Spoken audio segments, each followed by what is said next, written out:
Eh, la luz de acá, por favor. Un ratito la luz de acá. Esto de acá.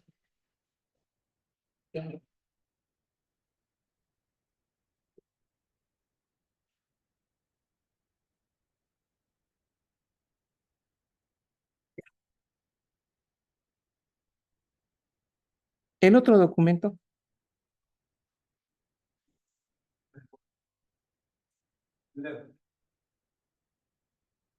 ¿Dónde está PowerPoint? Sí, estoy acá. Este, sí.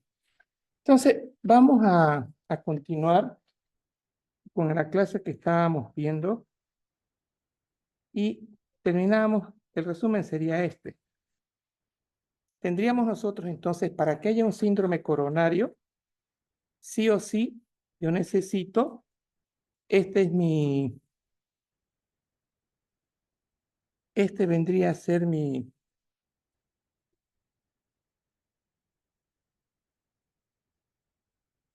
ya. Entonces, esto, voy a exagerar en el diámetro. Esta es la descendente anterior, esta es la circunfleja, y todo esto va a irrigar lo que vendría a ser el ventrículo izquierdo. Entonces, sí o sí, para síndrome coronario, yo necesito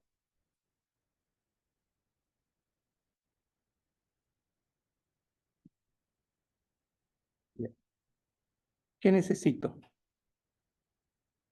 ¿Qué es esto? En la descendente anterior. ¿Qué dibujé?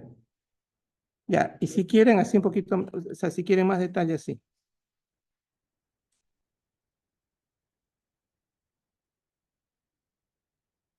Ya, ¿qué necesito? Bien, necesito una placa de colesterol. ¿Y cómo tiene que estar esta placa para que no se rompa? No, es una capa fibrosa gruesa, ¿no? Bien, pero esto va a desencadenar básicamente lo que vendría a ser un ángulo estable, ¿no? Porque el paciente va a tener demanda de oxígeno, el paciente empieza a hacer ejercicio, el paciente sube las gradas hacia acá o va a cruzar una calle y eso necesita mayor cantidad de oxígeno. Y para que yo tenga mayor cantidad de oxígeno en condición fisiológica, yo tengo que tener mayor perfusión. Entonces, siempre tiene que haber una relación entre mi demanda, que es esto, el aumento de oxígeno y mi perfusión. O sea, tiene que haber esa relación. Normalmente, cuando hacemos ejercicio, nuestro gasto cardíaco sube 5 litros. Entonces, si nuestro gasto cardíaco sube 5 litros, la perfusión coronaria va a ser óptima. Pero si yo tengo una arteriopatía coronaria con una placa de colesterol, con su capa fibrosa gruesa, gruesa ya les estoy diciendo que no se va a romper tan fácilmente. Entonces, pero sí me va a generar lo que vendría a ser un ángulo inestable.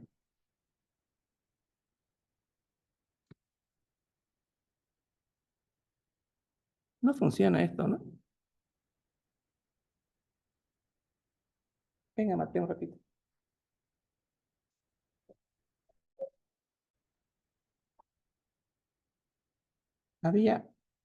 Estuve revisando esta aplicación. Usted puede esto convertirlo de lápiz a texto. Ajá. Ah, no sé, nunca lo he probado. A ver, selecciones a dos, no hace falta. No. Vale.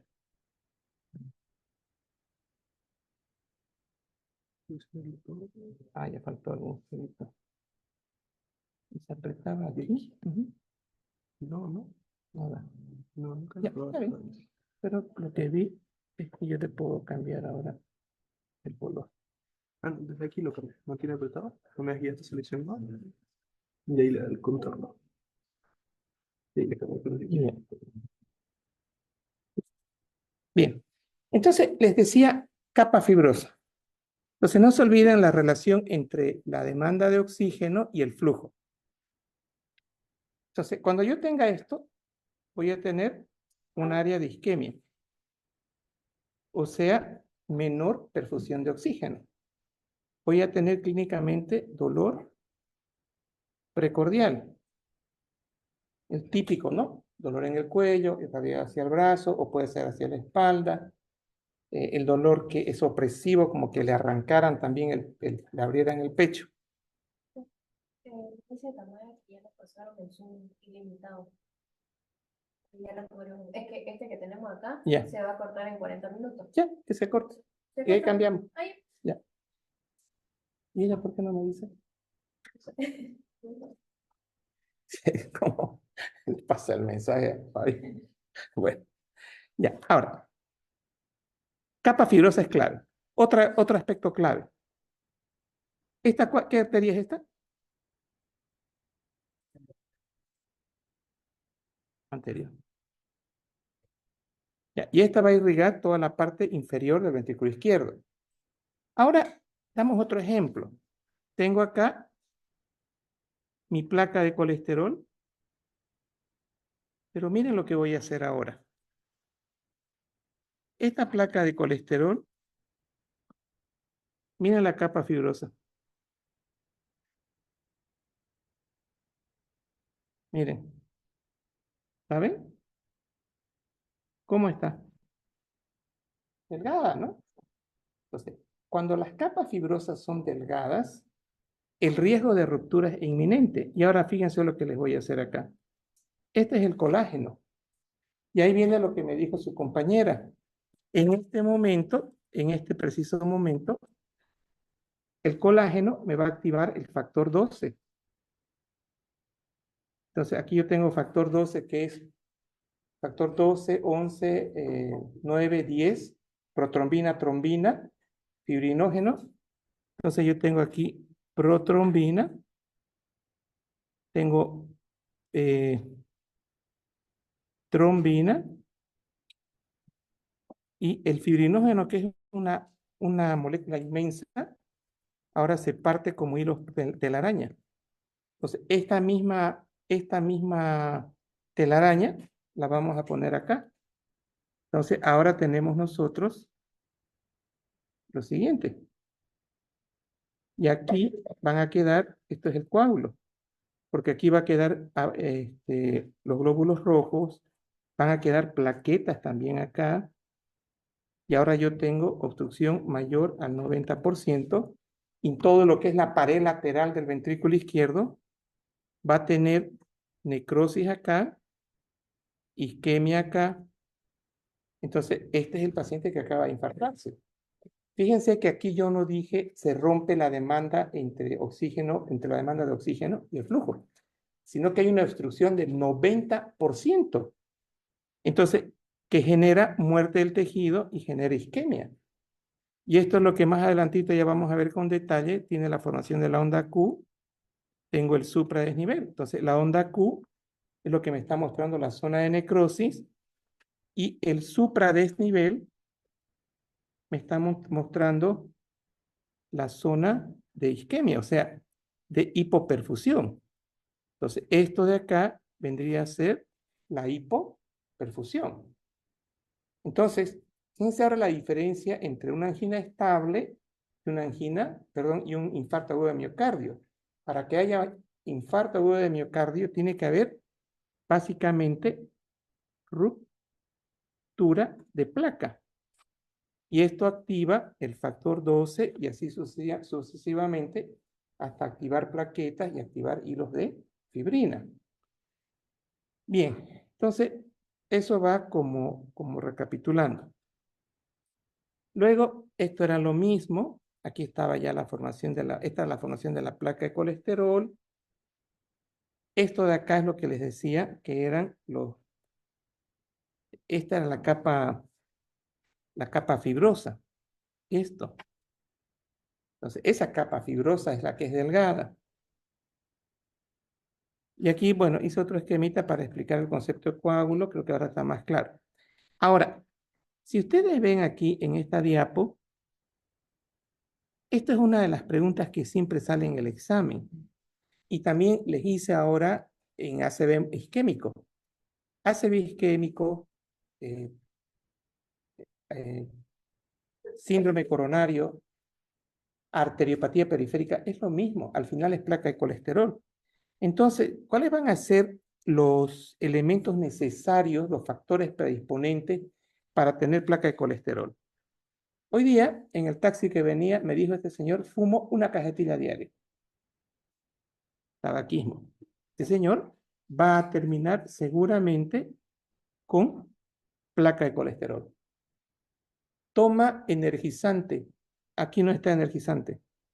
Pero si yo le mido cómo está su LDL y sus triglicéridos, seguramente altos. Entonces, ese es otro elemento importante para hacer placa de colesterol. Porque dijimos, ¿qué fue lo que mencionamos? Que el LDL ingresa en el subendotelio. Se oxida, se formaban células espumosas y las células espumosas liberaban elastasa y la elastasa hacía que haya la capa fibrosa. Entonces, tengo acá hipertensión arterial. O sea, no podemos ser hipertensos si queremos vivir porque vamos a hacer placa de colesterol. Hay algunos virus, sí, y las reacciones inmunitarias, especialmente el lupus. El lupus es una enfermedad inmunitaria con mucha inflamación que pueden hacer placa de colesterol. Y acá esto, la hiperhomocisteinemia. Es decir, esto está relacionado con la formación de lesión de endotelio. Es decir, tener una hiperhomocisteinemia elevada es inflamación de endotelio. Y para que nosotros tengamos esta imagen, para que haya esta imagen, aquí veíamos dónde están los LDL, no los veo. Pero para que el LDL pueda atravesar aquí, necesitamos que haya un endotelio que esté permeable. Entonces, la hipercistinemia hace que tengamos un endotelio permeable y se formen más placas de colesterol. También esto ya lo vimos. Y aquí terminamos la clase hablando del infarto, ¿no? Aquí. Trombo-oclusivo transmural. De eso vamos a hablar ahora. Voy a recapitular un poquito lo siguiente en esta diapo. Si yo tengo acá mi ventrículo izquierdo, puedo yo tener, no se olviden que las arterias van así, ¿no ve? Van en este sentido. Son subepicárdicas o epicárdicas, o sea, la descendente anterior, la circunfleja, e ingresan hacia adentro. Entonces yo puedo tener aquí una isquemia o un infarto. Entonces, esto va a ser subendocárdico.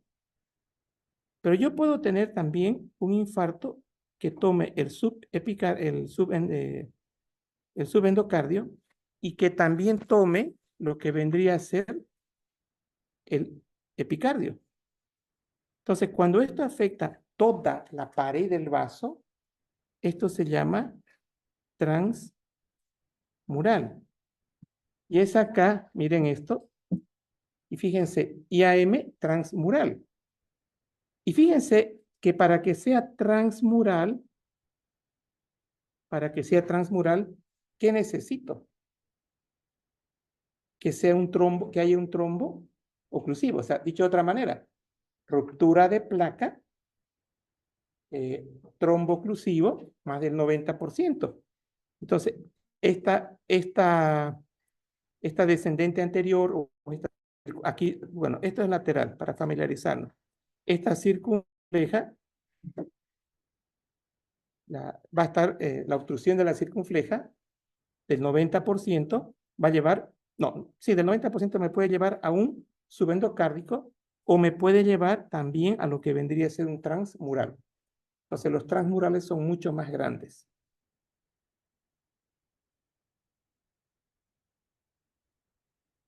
Ahora, esta diapo, esta es clave porque esta es la consecuencia del daño.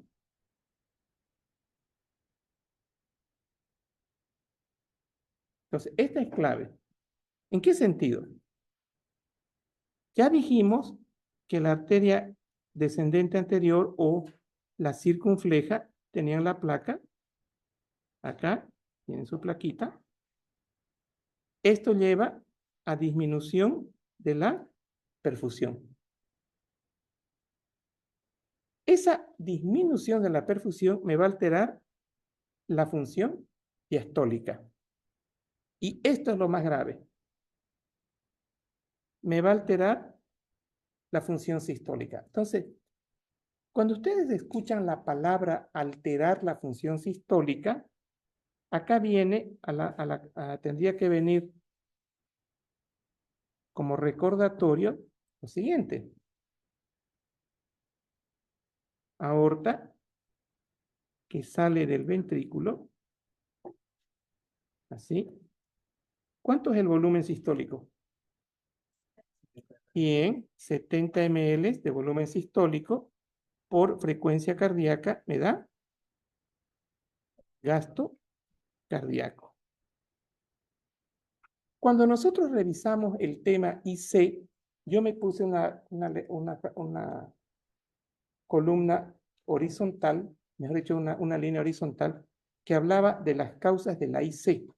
Primero, la definición de IC. ¿Qué era? Gasto cardíaco bajo.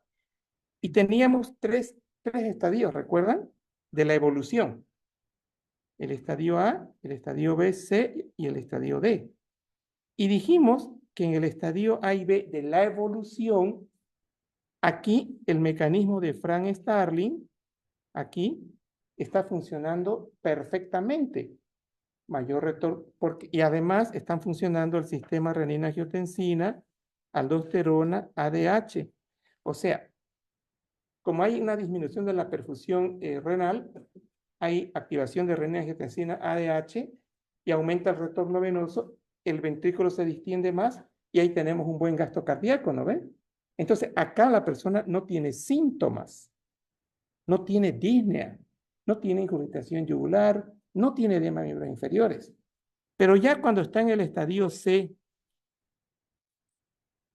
estadios de la insuficiencia cardíaca, de evolución, sí, estadios de la evolución. Cuando ya está en estadio C, ya el paciente tiene síntomas, tiene disnea, tiene ortopnea, tiene estertores en la base, puede tener incurgitación yugular. O sea, ahí el estudiante de medicina de tercer, cuarto año sabe que es una IC. Y la pregunta que siempre hago en clase, ¿y en el estadio C, cómo está el mecanismo de compensación? En mecanismos de compensación mencionábamos al simpático, ¿recuerdan? Mencionábamos a todo este sistema de acá, renina-angiotensina y ADH. Y mencionábamos a uno que es el factor natriurético auricular. O sea, todo esto está activadísimo. El paciente está con taquicardia, queriendo aumentar la frecuencia cardíaca. Aquí ya en el C no hay Frank Starling. Ya no hay Frank Starling.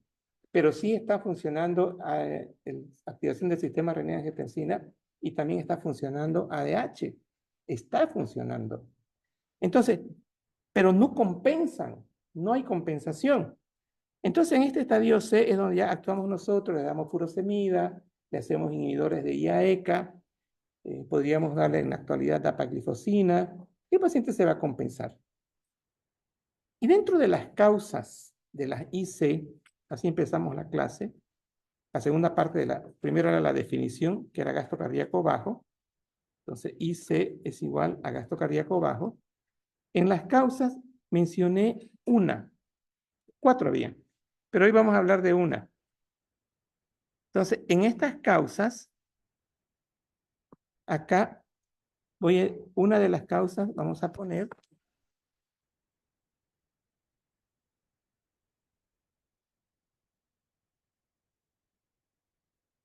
pérdida de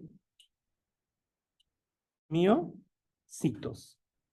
Entonces, si yo les dije a ustedes, digamos, les dije a ustedes un infarto acá, un infarto es pérdida de miocitos. Una isquemia es un corazón que está en invernadero, que no está funcionando bien. Pero infarto es pérdida de miocitos. Y ahora escuchen esto. Esta pérdida de miocitos no va a ser compensada por la contractilidad de la pared inferior, de la pared lateral, de la pared posterior. No van a lograr compensar. Entonces, si yo no logro compensar, ¿qué va a pasar con mi pérdida de miocitos? ¿A qué va a llevar? Exacto, va a llevar a disminución del gasto cardíaco. ¿Y de qué estoy hablando? Insuficiencia cardíaca. Entonces, ahora estoy juntando la clase de IC con la definición de pérdida de miocitos y estoy explicando de dónde aparece la insuficiencia cardíaca. Entonces, por eso les decía acá, entonces, en el texto, en el marco teórico, dice que la isquemia, la pérdida de miocitos, va a generar una disminución de la fuerza contráctil. Entonces, si yo les digo, ¿cómo está la fracción de eyección? Acá. ¿Será que la contracción va a ser del 60? Lo normal es 60. ¿Será que se va a seguir contrayendo el 60%? No. Va a ser menor al 50. Con 50.1 ya no es una IC.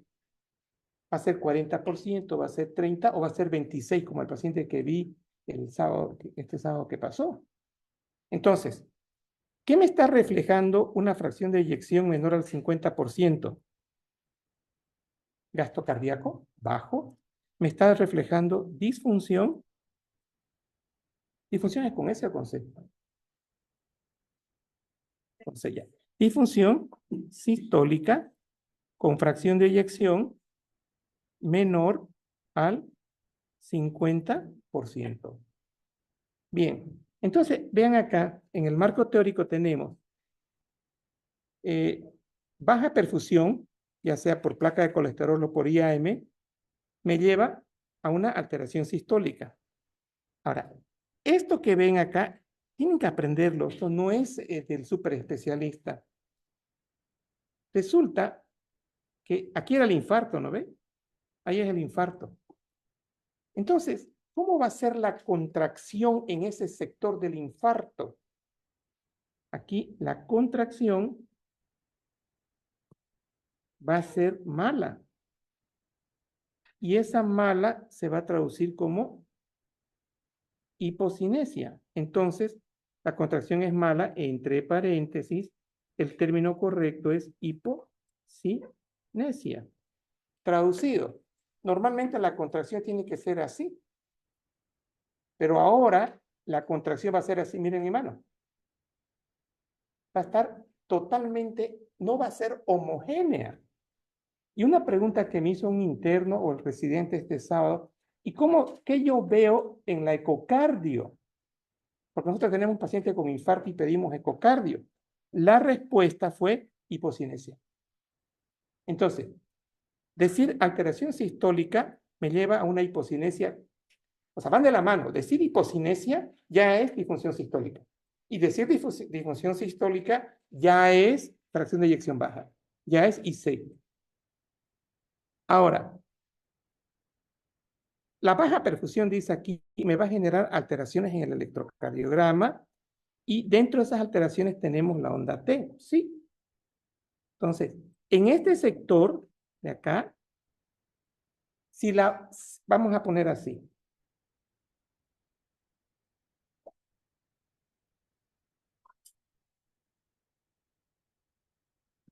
Vamos a poner así. El infarto, ¿en qué parte está? ¿En qué pared? Bien, pared inferior. Siempre sale esto en el examen. ¿Dónde lo encuentro? En D2, en D3 y ABF. Perfecto. ¿Cuál es la arteria que lleva aquí sangre? O sea, ¿cuál es el caballo blanco de Napoleón? Miren, una arteria que desciende y va por la parte anterior. Exacto. Va a ser la descendente anterior. Y ahora les voy a decir lo que me enseñó una alumna que ahora es cardióloga, hace muchos años. Doctor, me dijo. Y ella era la profesora. ¿Y evaluó ventrículo derecho? No, no evalué. Y aquí va la enseñanza. Escuchen esto. Siempre que el paciente tenga un infarto de pared inferior, usted debe sospechar que, que la coronaria derecha también está obstruida. ¿Por qué? Porque la coronaria derecha lleva ramitas, o sea, lleva perfusión al ventrículo, a la punta del ventrículo izquierdo. Entonces, tenemos que hacer el ventrículo derecho. ¿Y eso cómo lo hago? Ustedes han aprendido B1, lado derecho, B2, lado izquierdo del cuarto espacio intercostal. Ahora, B1 no lo mueven, se van al revés, B4 está debajo de la tetilla y B3 está entre ambos. Entonces, si yo hago ventrículo derecho y encuentro un supradesnivel, o una onda Q o una onda T, tengo la seguridad que también está comprometida la coronaria derecha. Y los infartos de pared inferior se tratan con líquido, no se tratan con diuréticos. Entonces, este paciente tiene infarto de la pared inferior, tiene fracción de eyección menor al 50%, puede ser 40, 30, 25, y tenemos disfunción sistólica. Acá tengo todo esto. Y tengo una insuficiencia cardíaca cuya etiología es déficit o pérdida de los miocitos. Bien, acá decía alteraciones electrocardiográficas. Entonces, dentro de esas alteraciones electrocardiográficas, aquí está. Esto es un infarto, miren, subendocárdico. Esto que ustedes están viendo acá.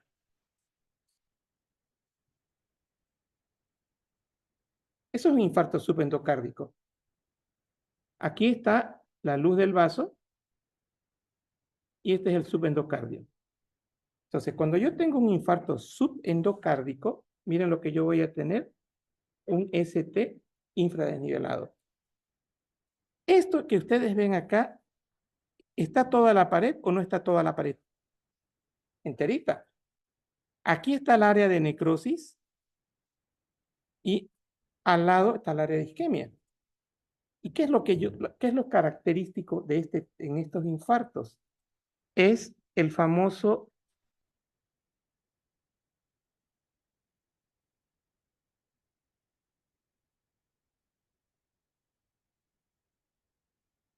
onda Q, supradesnivel, y onda T negativa.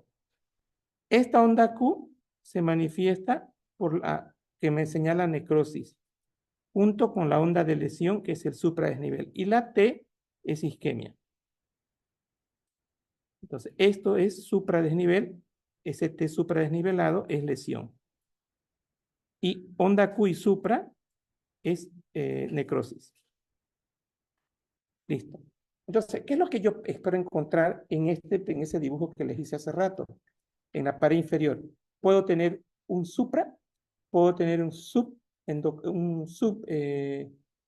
supradesnivel, un infradesnivel, y cuando ya el infarto está consagrado, onda Q con ondas de lesión y ondas T negativas. Bien.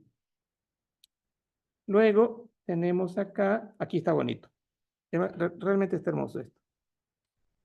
Resulta de que, ¿qué es un infradesnivel? Miren acá.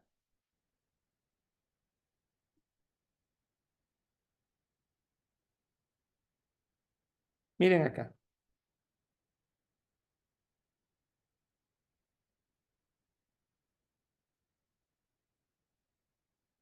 Acá tengo P, QRS, P. Ahora, debajo de la isoeléctrica, miren, este infarto, repitiendo un poquito el dibujito,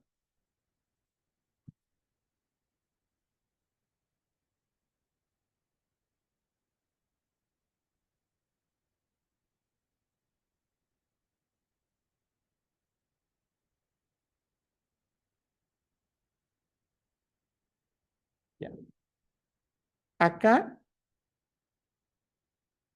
está en este sector. ¿Qué era eso? Subendocárdico, infra-ST.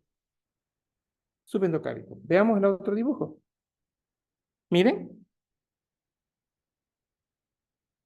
Esta es la línea isoeléctrica. No, esta es la isoeléctrica. Miren, estoy por encima a 2 centímetros de la isoeléctrica. Este es un supradesnivel. ¿Y este qué infarto será? Correcto. Si yo les pido dibujen esto, sería así, un transmural. Bien. Y aquí está más bonito. Tengo, escuchen esto de acá, por favor.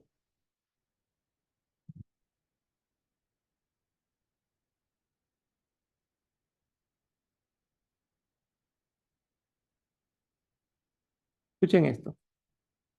Esto que voy a dibujar acá es la Q. Y esta es la pregunta que les hago todos los años. Creo que ya responden. Onda Q es esto, necrosis. Es esto. Supradesnivel es esto, es también esto, lesión. Entonces, ¿cómo reconozco la onda Q? La onda Q, yo tengo mi electro así con cuadraditos, ¿no ves? Normalmente, mi onda Q tiene que medir no más,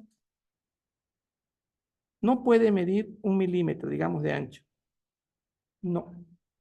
Cuando la onda Q mide de ancho 1 milímetro, o sea, 0,04 de segundo, tengan la seguridad que es una Q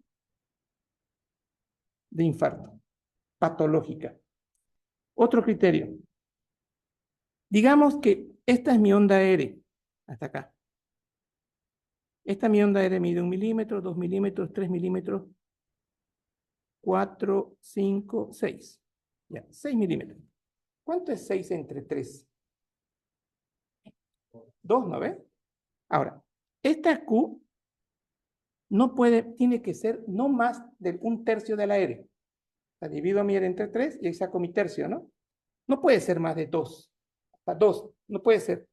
Pero si ahora mi onda Q mide así, digamos, 3 milímetros, mide, es 1/3 de mi onda R, ¿no ves?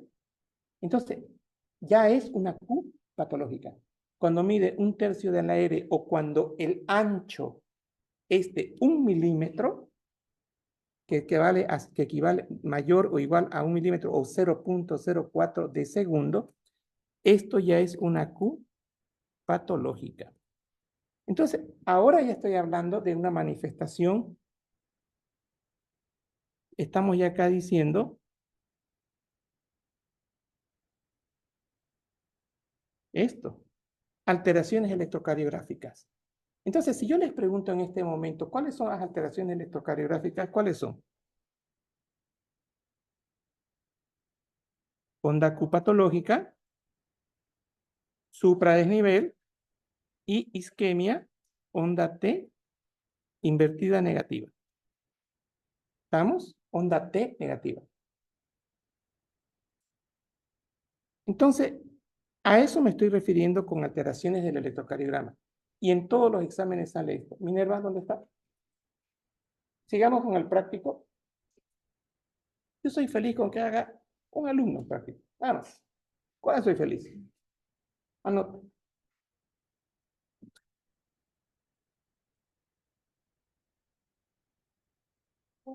Un minuto ya para empezar. ¿Ya? Entonces, ya. Primera pregunta para los demás. Los que no van a hacer, no anoten. ¿Para qué van a anotar? Pongan, manifestaciones electrocardiográficas del infarto agudo de miocardio.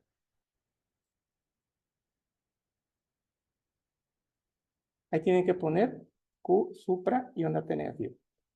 Inciso B, manifestaciones EKG, que es el electrocardiograma, EKG, de isquemia. De isquemia. Respuesta T negativa. De isquemia, fíjense, ya no es infarto, de isquemia. ¿Ya se acabó, no? Solo quiero menos un minuto. Ya, de isquemia. Tercera. ¿Cómo está irrigado el corazón? 2 puntos. Inciso A. Irrigación de la pared inferior